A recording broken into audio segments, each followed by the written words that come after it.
In today's video, we're going to talk about how your energy becomes drained, how energy is drained from your auric field.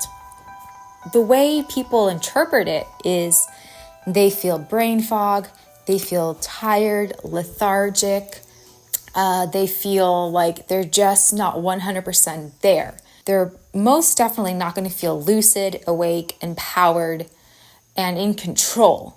So one of the symptoms you're going to have is not only just what I mentioned, but there's going to be a lot of mental fluctuations occurring.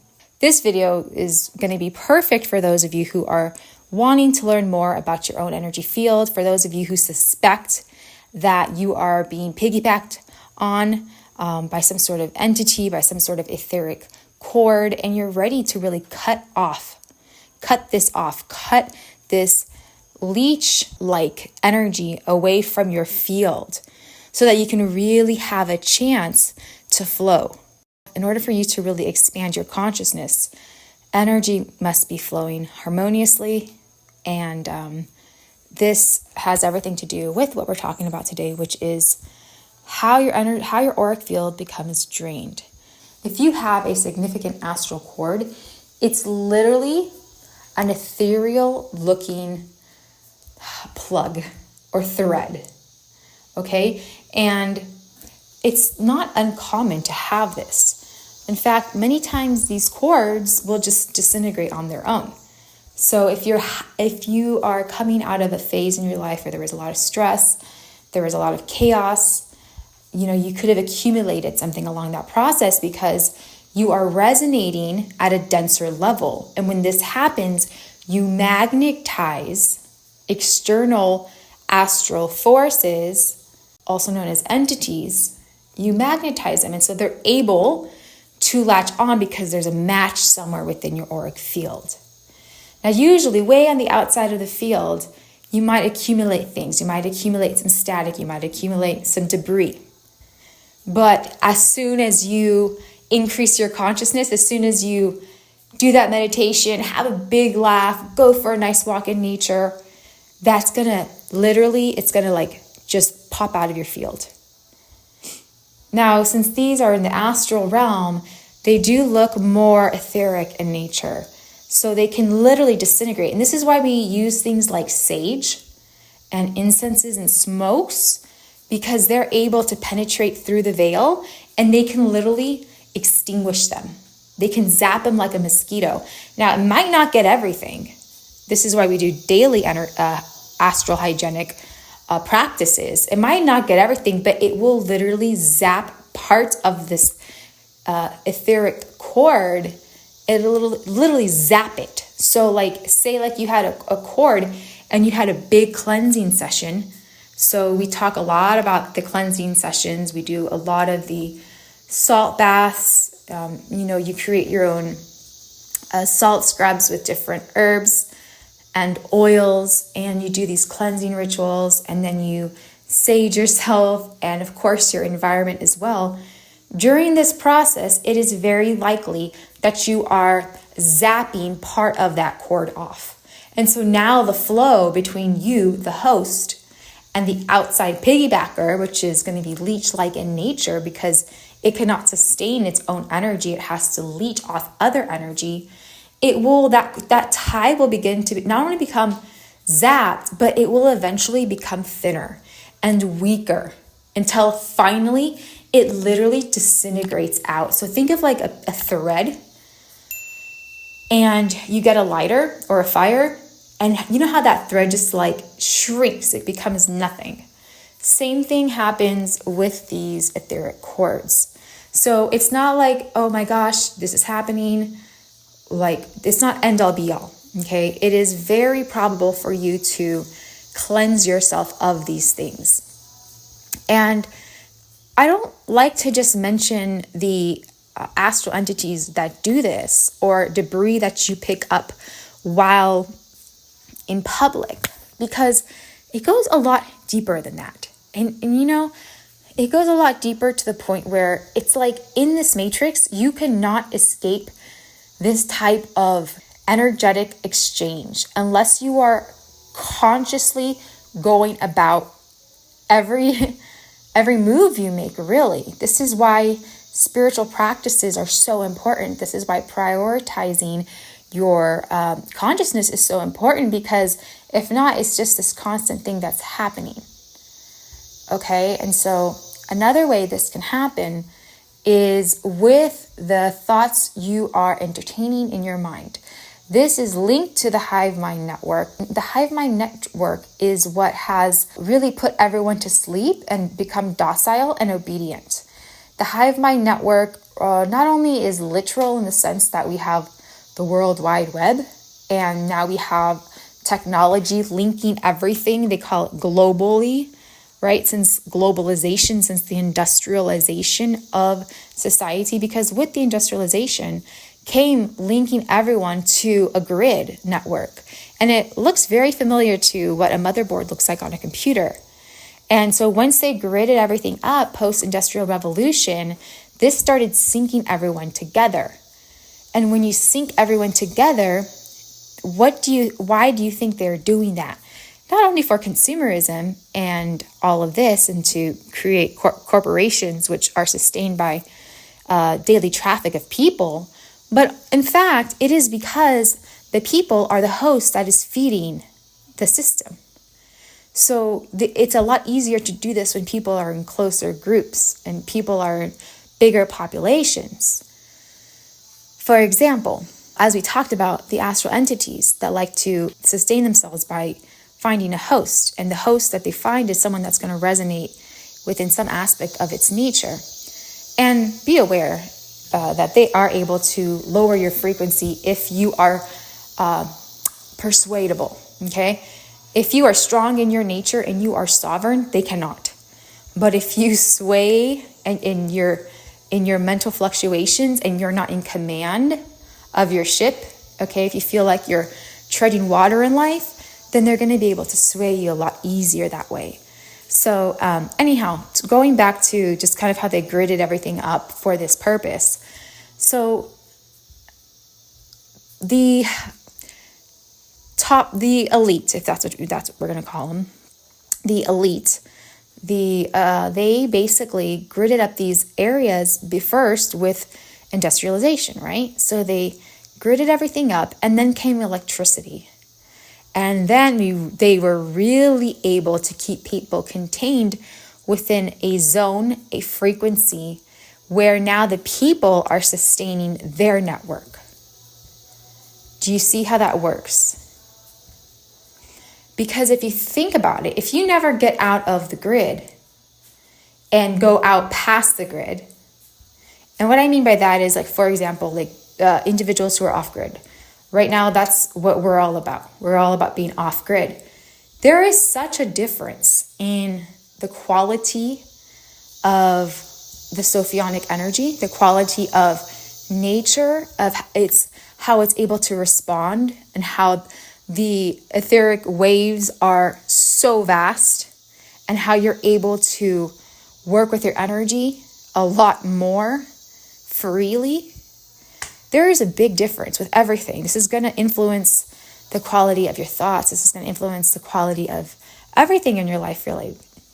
You're free. You've broken past the matrix in that sense. You're not in a cage. Now, if you want to say the whole entire reality is a cage, you might just be saying that because you've never gotten out of the grid and you've never been able to build upon your own spiritual power outside of its confines. Just because you're outside of the grid network doesn't mean you're not going to come across negative things, but you're not within the cage of the grid system, of the matrix enslavement system. You're not on the conveyor belt.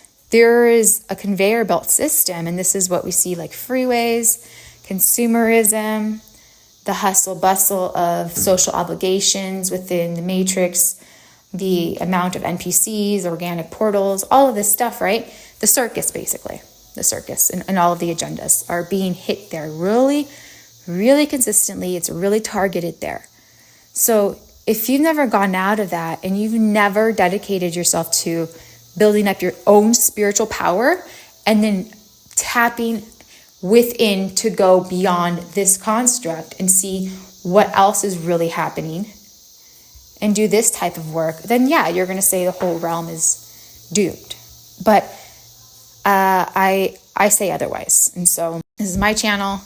This is my experience. And I know I'm not alone with this. There are others who claim spiritual sovereignty, and it's not always what we've been told. They want you to think that nothing else exists beyond its confines and that you are trapped. So, of course, they want you to think that. Anyhow, back to how these astral cords work. They have pinged individuals within these gridded areas so that they can be siphoned from. And it's very subtle. And we're talking about subtle energy here. So, yeah, it is very subtle. But ultimately, what it affects the most is a person's level of consciousness. It's designed to keep you comfortably numb within their system so that it can slowly leach from you. And through this process, you lose all sense of real connection with a real spiritual power. And when this happens, you lose all sense of really what is happening. You have fallen asleep within the dream, within the dream, within the dream. So just because you leave their matrix system doesn't mean you're going to awaken right away. But there is one less level of inception going on. You see what I'm saying here? There is one less layer. The film on the sheath has been cleared just a little bit more to give you an opportunity to then actually have the ability to even just begin to go beyond all of what that has done upon you and the soul. So yeah, it's basically like one less soul fracture you'll have to endure. Now, that doesn't mean it's going to be easy peasy. You're going to have to then do the work of collecting the pieces within you that have been scattered through trauma, through this leech like siphoning of your energy, through the programming. You're going to have to start to bring that back home within.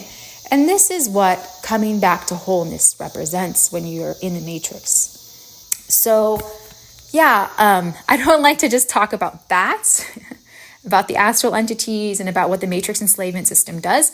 I also like to get psychological with this. It's like a psychological approach with this, because the matrix exists within your mind. It exists in the mind first and foremost. Before you can talk, before you can even process anything, the circuitry in there is being wired. It's being prepped. And that's why for a lot of people, there's just no going out, because you've just been hardwired and the currents haven't they've never been able to flow a certain way. And so learning how to do that comes with a lot of implications. It's like constantly trying to climb this mountain and falling down each time. And you try to climb, but it's just so steep. And the person who can keep climbing, no matter what comes their way, no matter how much resistance they're being met with from every sort of direction, internally and externally, they don't stop. They don't give up. We are the individuals that refuse to give up. This is what it means to be a spiritual practitioner. And your spiritual practice is to climb up that mountain and claim your prize of sovereignty. Go back home. If you don't feel like this place is your home, then you need to figure out how you're going to get to your true home. And that's always going to be found within. And that's the toughest trek to take. It's much easier to climb a mountain, a 14,000 foot mountain out here. The trek within it's definitely worth it, but it's something that requires resilience and full dedication. So within internally, the mind, within ourselves, within our electromagnetic field, our heart, resides everything that has been suppressed from you out here in the matrix. So let's discover some of that. Let's get glimpses into that. And the best way to begin to explore any of this is by first taking command of the mind. So this is all about information. Any information that has been around your field, that your field has been able to pick up, and it will pick up everything, it's recorded. And so they become imprints. A lot of times these imprints will pop back up, and you interpret it as a thought, a random thought. Now, these random thoughts are never random because nothing is random. But you might think a certain thought is random because it is nothing you were thinking about. It has something to do for maybe years ago. It's something from your past. Really what this is some sort of astral ping coming your way. Now, this could have been sent to you from an individual. This could have been sent from you from an energetic force, like some sort of either entity that was able to scan your field and trying to have something come up. A lot of times where this gets a little bit more tricky and where this can actually form rather than just a ping, there can be like an actual chord. And of course, if there's a chord, these pings are going to be coming very frequently. And I'll explain that in a second. They're going to be coming very frequently from a certain person. So this is very, very common to happen with family, for example, even extended family, friends, ex-relationships, like ex-partners. So you're able to pick up that they are thinking about you and how it can influence you. If, say, you're not able to pick up that they're thinking about you, they can still influence you. They can be thinking about you, making a fantasy in their mind about who you are, what you're doing, what you're about. For example, let's say, okay, here's a great example. I had a client who was having family issues with their mother, and their mother was constantly worried about something, constantly worried and always bringing it up. And I told her, I said, this is an attack. This is an energetic attack. What is happening is your mother is formulating something negative about you out of fear. So now her mother's not necessarily doing this to try and create a negative circumstance, but her fear is very much attached to something. Her fear is not attached out of love, which is what they'll always say. It's only because I love you. Her fear is attached to possibly another ping she's getting from either an astral entity, some sort of family lineage link that's cursing on over to this generation. This fear is not an excuse. People are not conscious of what they're doing. They are simply hosts to these attachments. So whereas she didn't necessarily have a horrible relationship with her mother, she just had this particular issue. And the reason it was an issue is because her intuition was telling her, like, this isn't right. So listen to your intuition. And this is why we have to be careful what we say, what we think. Like, let's say you see like a person and you say, oh, they're so poor. They're so poor, or they don't have a lot of money, they're poor. You're cursing them, essentially. This is something I used to do. I used to think, oh, like, poor guy. No, not poor guy. How do you know he's poor? He has enough to eat. He has a nice little home. He looks healthy. Don't call him poor. You're cursing him. You're putting that out there. And I'm like, oh, you're right. So we go about and we do this without really knowing.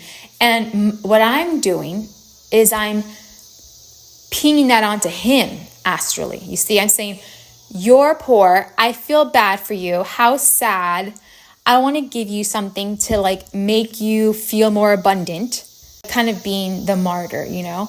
And so you got to look at it that way too. And so we're constantly playing these games with each other. And this is what forms the hive mind network. And it's mostly going to be very low vibrational because the hive is low vibrational in nature. Primarily because people are just doing things without really being conscious of what they're doing. It's happening on a loop. It's happening, their programs. You see how the programs run the show. So yeah, if you want to learn more about the pinging and how that works, definitely watch my last video. I'll have it linked down below. It's about astral pinging and the matrix impressions. It's similar to what we're talking about now, but I just wanted to expand on it some more. Let me know what you think and how this kind of shows up in your life and how you're working through this to try and become more sovereign within your mind first, so that that can then ripple out into your reality. And this is reality creation we're talking about. So we don't want to let anything get in the way of that. But it seems like everything is in the way, right? However, you can disintegrate these links. They can be shown the light and they will disintegrate. Once they are shown the light is our sovereignty, the light is our consciousness. They literally disintegrate like that string being burnt. You get the lighter, you get that little thread, and it just dwindles into nothing. Same thing goes with these cords. So keep up with your astral hygiene. Keep up with monitoring your thoughts, redirecting your thoughts when needed, commanding things to leave your field. Keep up with feeling your heart, feeling the center point within you. That massive infinite field is residing within there. And feel into that. Pull away from the matrix imprisonment system and then pull in to the light codes. Pull in to the love. Pull in to the immortal part of you. Pull into that. Don't let yourself get sucked in to the other reality. Okay, there's different dimensions here. There are different frequencies here. We want to rise up, become superior. Don't drown in the lower vibrational. All right, please like this video. Feel free to share this video, and I would love to hear from you. Also, check out the links to my descriptions. Thank you so much, and I will see you soon.